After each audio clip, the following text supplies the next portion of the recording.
Let's discuss the first ladies, beginning with Ladybird Johnson. How did you come to meet her? Uh, I became fairly close friends with John Connally, who was the governor of Texas when President Kennedy was assassinated. And he put on a seminar at one of the University of Texas schools, there's so many of them, and I thought it was so well done. I didn't attend it, but I contacted him, and we spoke probably 2 or 3 hours by telephone. And that's a long time when we got to know each other fairly well.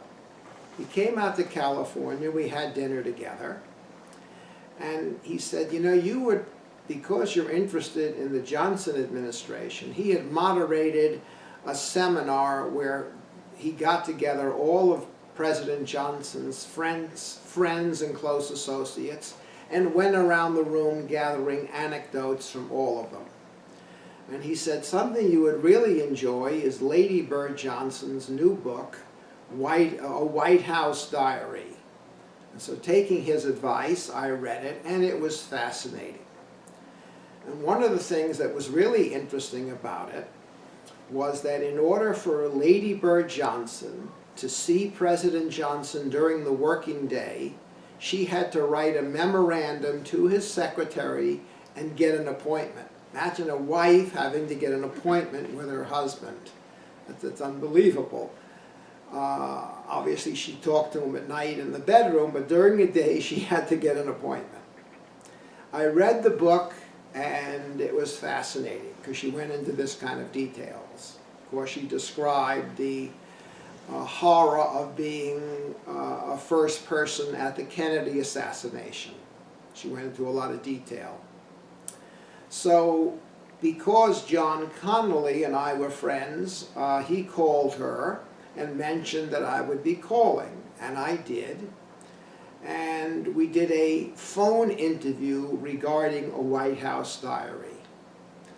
And as I did with Frank Capra's book, The Name Above the Title, I kind of made a study of it. I went through it, took 50 index cards, and made notes on the cards, so the conversation flowed very easily. I had memorized the cards. And it made quite an impression on her. She said, I can tell you've really read this book. And we started calling each other on different events that would come up. She lived to be, I think, 93 or 94, and so I spent a lot of years with her. I remember when John Connally died, we spoke 2 or 3 hours by phone about how much she loved him and cared for him, and how close he was to Lyndon, and they were like brothers. And she even made an interesting comment. Lyndon Johnson was a little jealous of Connally because in person, Connally looked like Errol Flynn. As handsome as he could be, 6'2", 6'3", beautiful head of hair, easily could have made it in the movies based on his looks.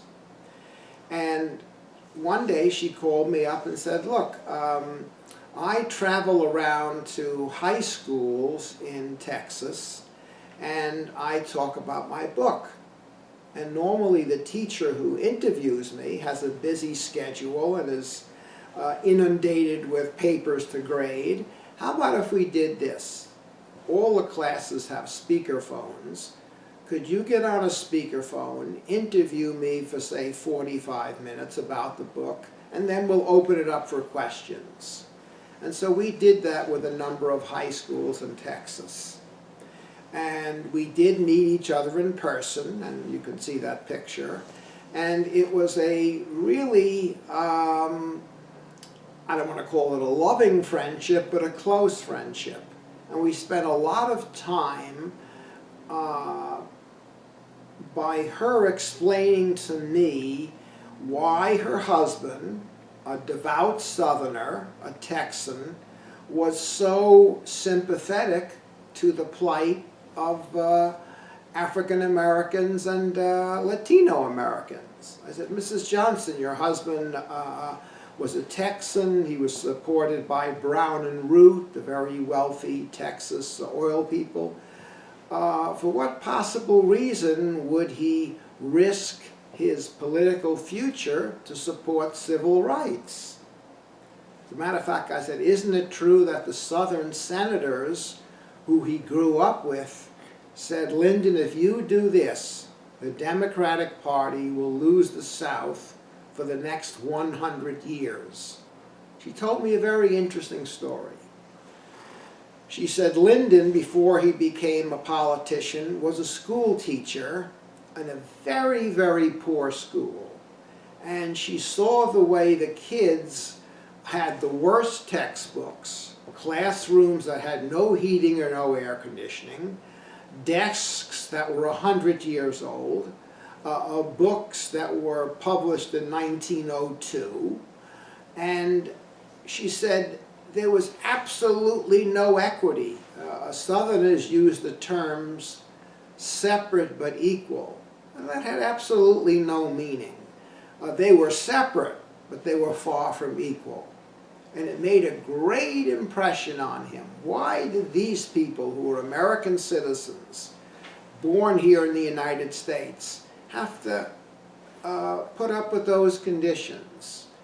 And one thing that really made an impression on him was the janitor of the school, and Lyndon were very close. Keep in mind, he's just a teacher. And he felt so strongly about it that he taught the janitor how to read English, and the janitor was so appreciative, like he had given him $1 million. And I believe the janitor rose to become, have a much better position in life.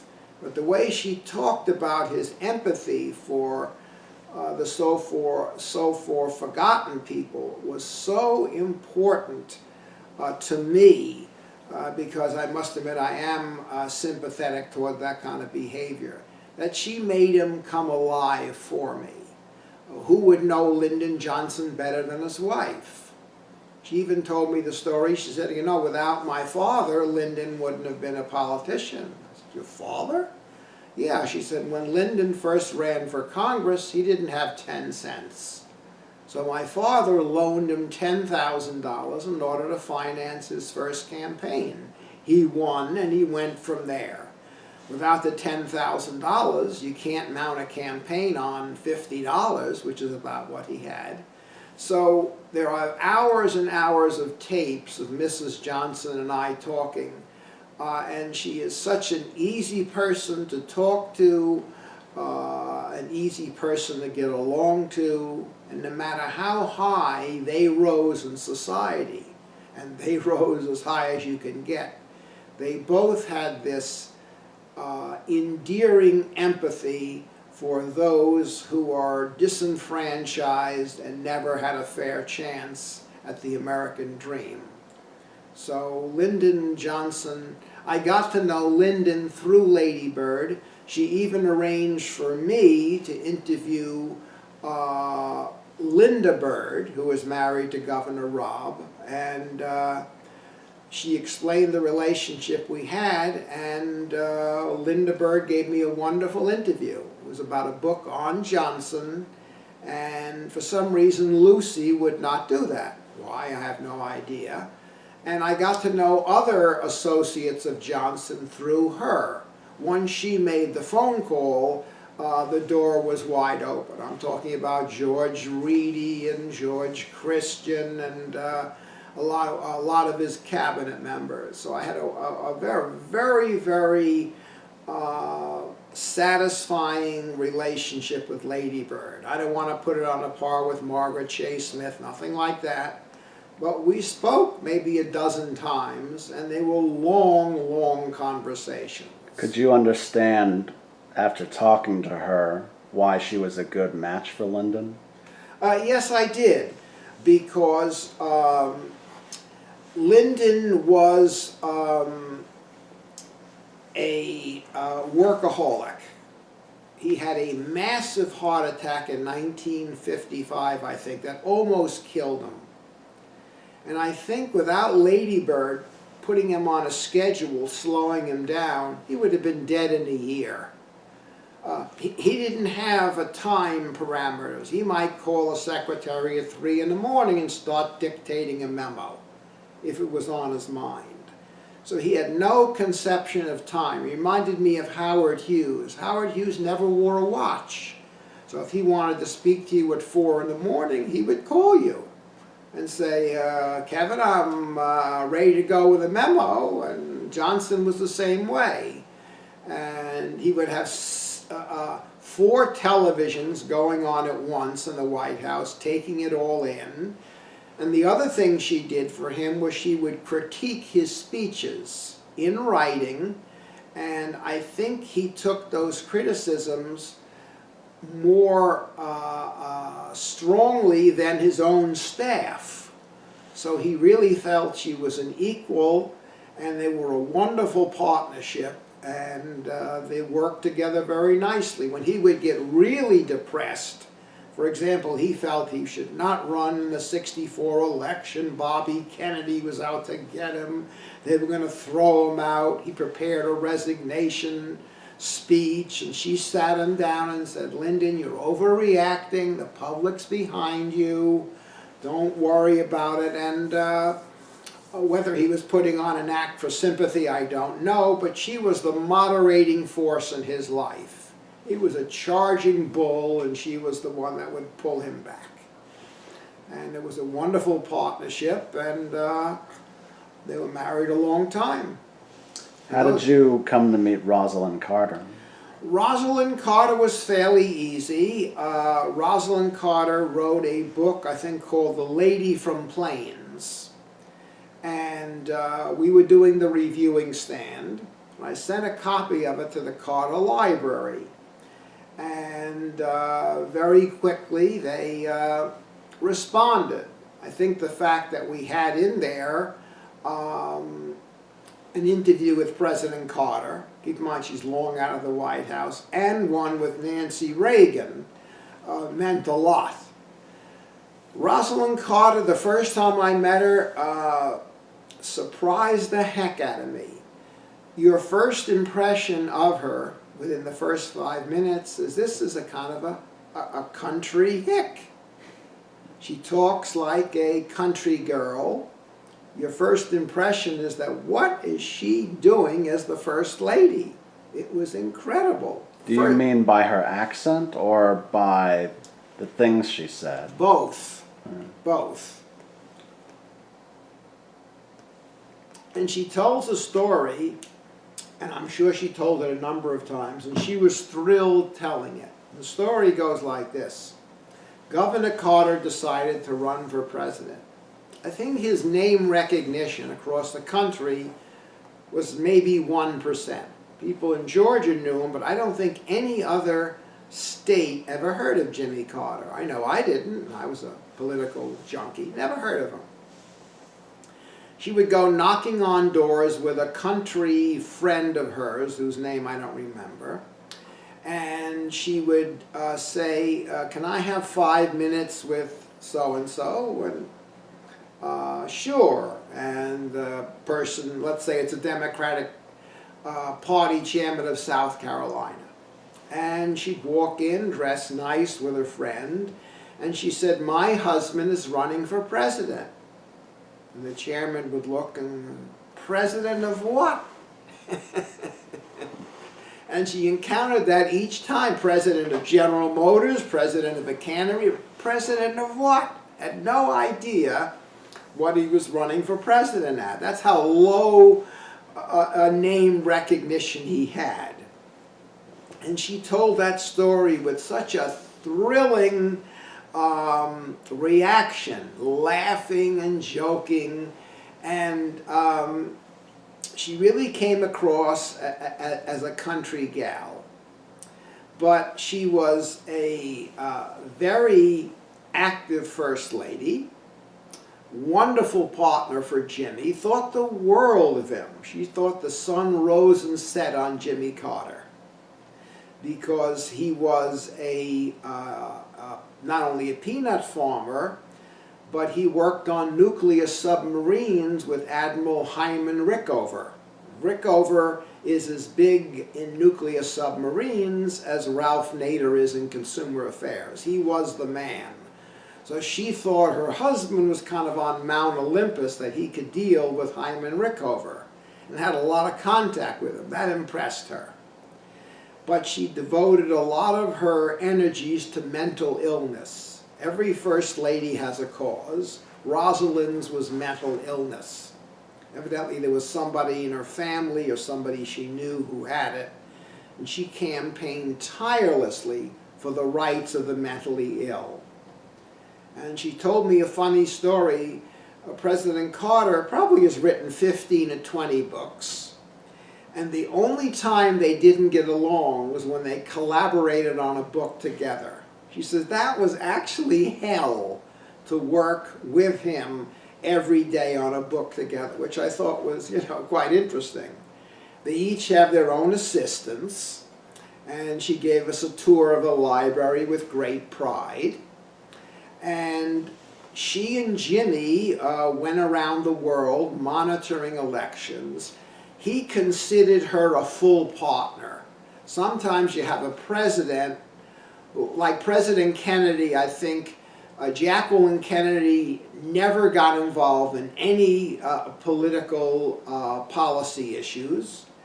After Kennedy won the election, she went on one trip with him, one campaign trip, and that was a trip to Dallas. He went on dozens of trips, she never went with him.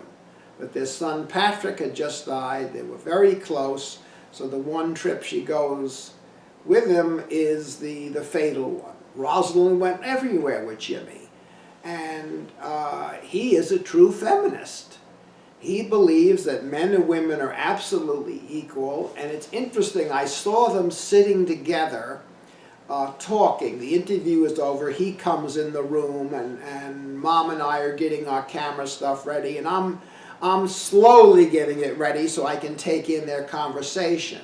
And you could tell the value he put in on what she was saying. A lot of men will interrupt the wife, try and take over or dominate. He sat very quietly, letting her make her points, and you could see that it was a totally equal relationship. And whenever he went out for Habitat for Humanity, where houses were built, which you would be in the sun for 8 or 9 hours, she was there with him with a hammer and nails next to him, and by golly, she's working the whole day with him. So it is really a totally co-equal partnership, and they get along beautifully. It's a pleasure to see them together. You can tell the love and the caring they have for each other. So I was very, very impressed. So you were friends with President Gerald Ford. Yes. But what was the specific occasion where you met his wife, First Lady Betty Ford? Yes. Now, I think I can make this statement from my standpoint. Presidential historians claim the greatest First Lady was Eleanor Roosevelt. Not only the greatest First Lady, but they referred to her as the First Lady of the world. I would go so far as to say that for the contribution she made, Betty Ford is the second greatest First Lady. It was not hard for me to meet him because knowing Ford, if we went to affairs together, she would be with him. But let me explain why I feel so strongly that she's the second most important First Lady. Women of powerful men, if they had a drinking problem, a problem with drugs, if they had a mastectomy, that was absolutely off limits for the press and for everybody else. You never heard a peep about them because it showed weakness in the family. The theory being if the husband couldn't keep his wife in line, what's he going to do with the country? So you didn't hear a peep. And Betty Ford opened this up. And I had a conversation with President Ford about it. And I remember once in a while people let their hair down, and we were talking about Betty because she was in the papers. And I said, Mr. President, your wife and you are happily married. Your children are all doing well. Why do you think Betty was drinking and taking pills? And he said, Al, I'm partially to blame. Do you understand the role of a political wife? And I said, not really. I can remember months going by when I was never home in the evening. I had committee meetings. I was overseas on a congressional junket. There was always emergencies with caucuses. I was the House Minority Leader. 30 days where I never had dinner at home. And Betty became very lonely, especially as the kids got older and they were 20 and 21. They were off living their own lives. So she got caught in a spiral of loneliness. Now, one way to moderate that is to medicate yourself. And she started with drinking at cocktail parties, and it made her feel good. That escalated, and then it got to pain pills.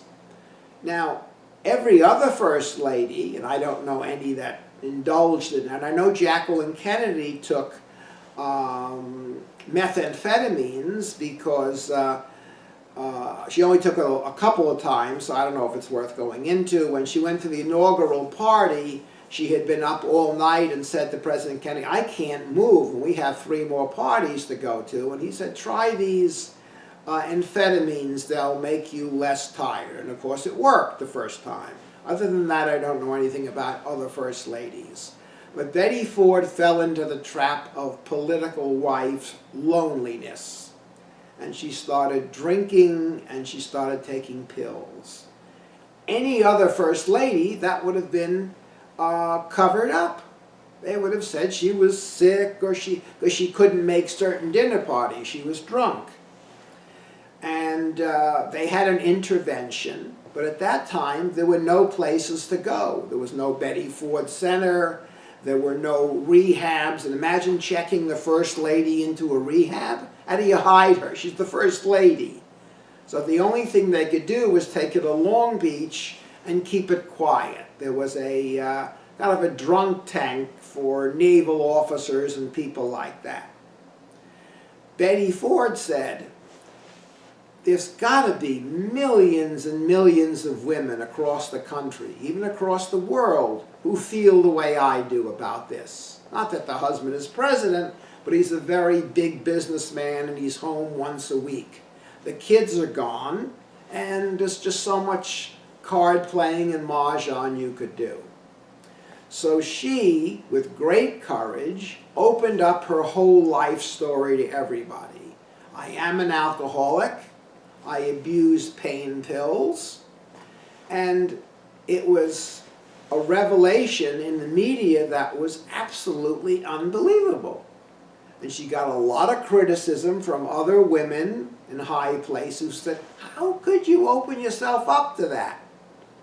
And she said, with great empathy, if I can help a couple of dozen women recognize they have the problem and get treatment, it's worth this for me. And she started the Betty Ford Center, which is one of the first centers to recognize this problem. Because alcohol is totally legal, you can buy it anywhere. And prescription medication is just as legal. Your doctor writes it out and you go to a pharmacy. But she absolutely opened that up. And I think it has saved thousands of lives, because where do you eventually go when you start overdosing, especially combining alcohol with Percocet? You go to the morgue. A lot of people died that way. And she did something just as courageous. One thing that women don't like to talk to is the mastectomy, where the woman loses either both breasts or partial breast. Husbands are turned off by it. She told a story where she had friends whose husbands no longer found their wife desirable, so they went somewhere else. And she wanted to take that curse off of it. So when she had her mastectomy, she had President Ford and the kids come into the room, have pictures taken, and wrote about it. And Jerry Ford said, it makes no difference to me, she's still my Betty, I love her, and, you know, we're still having normal relations. Well, those two things, in my opinion, are absolutely the epitome of unselfishness. I mean, she didn't have to open her mouth. It could have been easily hidden by doctors and others, especially the mastectomy. You have it done, you go home.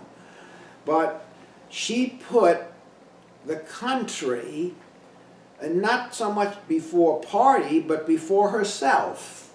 And she said, if it tarnishes me a little, but it saves a few dozen lives, I don't mind, you know, walking around this way. And what was your interaction with her like? My interaction was quite a few times. She would, once this came out about breast cancer, she became kind of the spokesman. And President Ford said, I would say he was a close friend. He said, Al, could you do me a favor? I know you have that reviewing stand. You're a member of the press. Whenever Betty has one of these openings, this was Hoag Hospital opening the, I don't want to say Betty Ford wing, but the new breast cancer wing. Betty was going to be there, but he said most cases 25 people show up. It's mostly her friends and the women from the newspapers who were assigned to women's health. I wonder if you could do me a favor. Could you and Hilda cover the opening of the Hoag Hospital breast cancer wing, so at least another guy will be there? Do you have a couple of other men reporters that you might call? And I did. So it looked a little better. A tremendous thing, no, but instead of one man showing up, maybe 5 did. And that made him feel good, and he even gave me some questions to ask her. Because I said, Mr. President, I don't know a thing about breast cancer. I mean nothing. I'm not sure what a mastectomy is. And so on the phone, he says, well, let me give you 7 or 8 questions that you could ask Betty. And I did that. I remember one was, how important is it to have supportive friends, and what can they do to help? And of course, she lit up. That's his question. And she said, you know, of all the things, once you're home and you're living with this, if you have friends who've had this before and you can kind of, you know, congregate and talk about the differences, because some men are really turned off. And that's the thing women are worried about. After all, you can put a pair of whatever on to make your breasts look bigger, but it's the husband who is the big thing. That's why there's a negative connotation. Other women don't care. They don't even notice. So he gave me 7 or 8 questions that he thought would be good. And I remember I kept putting my hand up because it wasn't many questions, you know. And Alan, yes. Anyone else? Alan, yes. Back to me. And I think it made it a lot different. And Mom and I have a picture taken right outside the hall where she concluded her remarks. But she is a true pioneer in opening up these taboos to women in the United States. A wonderful, wonderful person, and very, very easy to get to know and to talk to. All 3 of them that I know, you could talk to them for hours and you'd never know they were first ladies, or I don't think Jacqueline Kennedy would be that way. She was a very measured person. Never met her, but I've seen her in interviews where she's kind of curt with that rather soft, a low voice, not a criticism, but these ladies were just wide open about problems and how the president should handle himself, the role of the first lady, what they can do, and they all had causes that were meaningful. And so that's about it on my 3 first ladies.